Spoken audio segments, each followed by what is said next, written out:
In today's tutorial, we are going to be looking at Google Classroom, which is one of the most amazing learner management systems I know, hands down.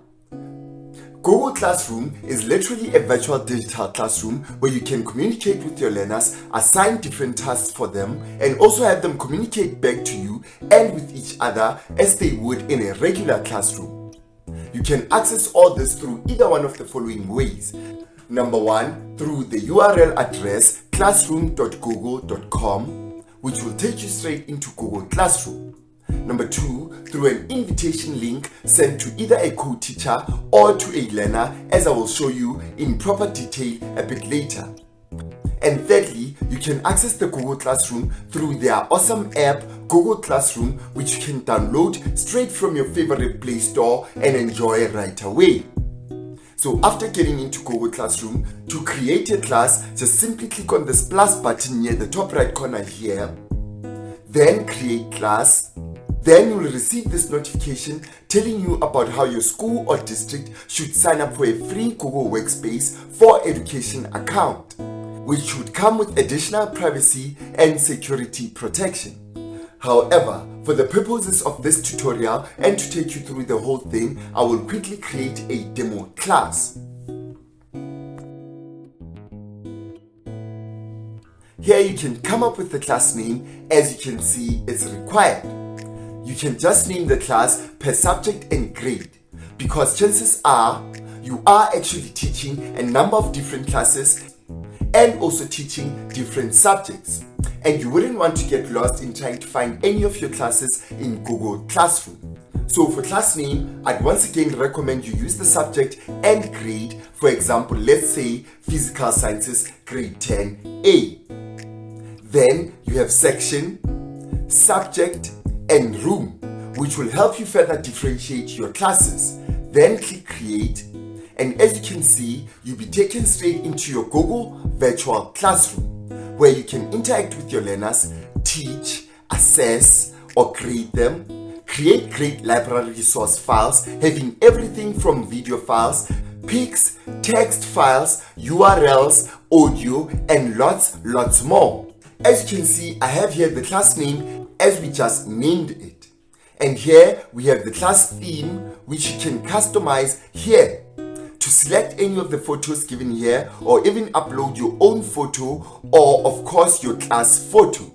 Then you can choose from any of these theme colors provided, then click on save.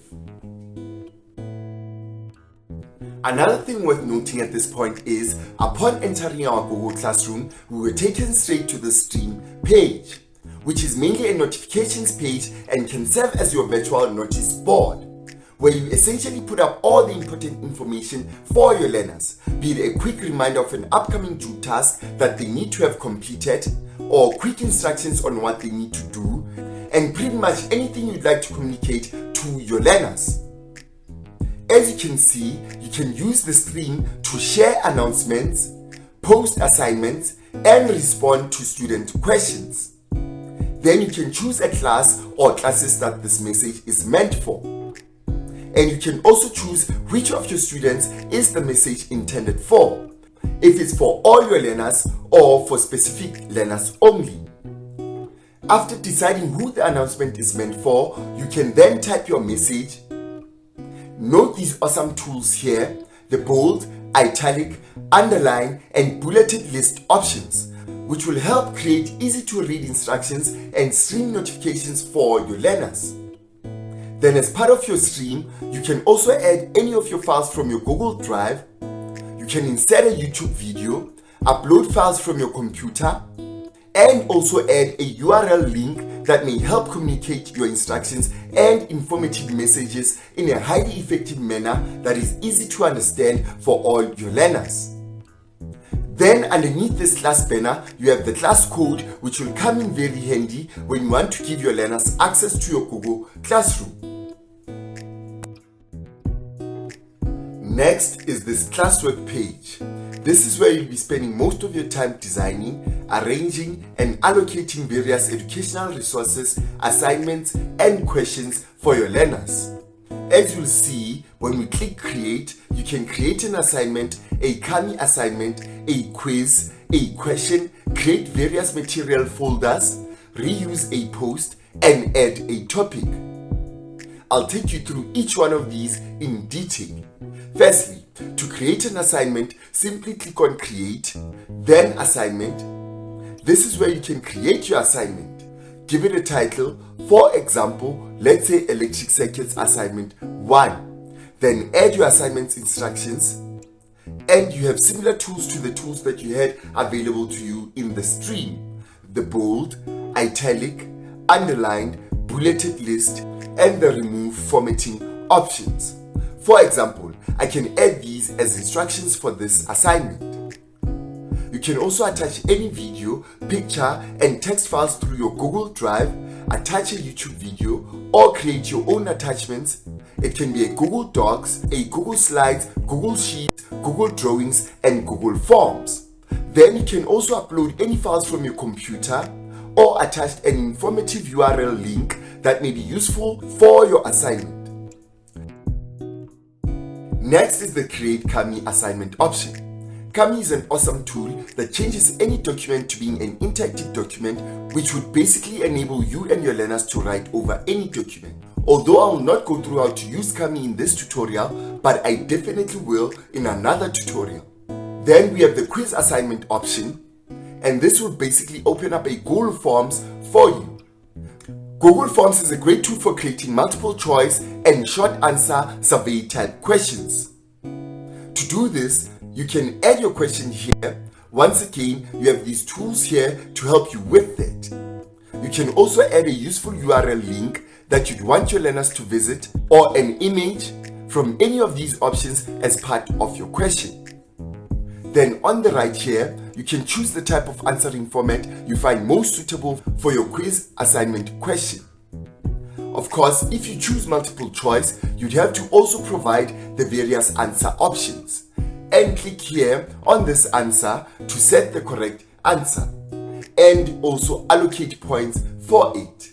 You can also click here to add answer feedback, where you can further scaffold learners with the incorrect answers by adding any corrective measures that they can explore to help them correct their misconceptions. And of course, you can also add feedback for learners with the correct answers too. Next is the Create Question option. Here you can simply add a question for your learners to answer directly. This way, your learners will be able to post their responses to the question, and if you enable this, students can reply to each other option. Then the learners will also be able to respond to each other, and this will be a great way to facilitate discussions between yourself and your learners. The next option is this Create Material option. This is a great option for you to create various resource folders with any and everything from important subject documents like the annual teaching plan, exam guideline documents, to any digital study guide, textbook, videos, pictures, URLs, to educational websites like the Khan Academy, Nearpod, and Edpuzzle, educational apps and games, and lots more, in creating a super digital library that your learners can always have access to throughout the year. You can add a title and description for the resource material folder, select who the material folder is for, and the topic under which the material folder will be in. And of course, you can add all your educational resources through any of these options: the Google Drive, YouTube, through the Create option, Upload, and Add Link. Then with this option, we can reuse any post from any of your Google Classrooms, which can be very handy and can save you a lot of time. Then lastly, we have the Create Topic option. It helps us organize everything in our Google Classroom under various topics.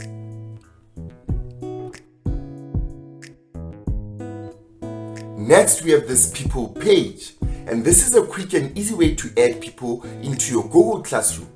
You can add either co-teachers and learners by simply clicking on this icon and simply typing in the name or email of the person you want to invite into your Google Classroom, where they will be immediately sent an invite, and they can just simply click on Join to join your Google Classroom. Remember, you can also directly email anyone in your Google Classrooms or easily remove them too for whatever reason. Lastly, in this grades page, you can view and manage grades for all your learners' assignments. Here, you can give marks to each learner's assignment and also add comments directly on any part of your learner's assignment, which gives you a great way of adding feedback to your learners.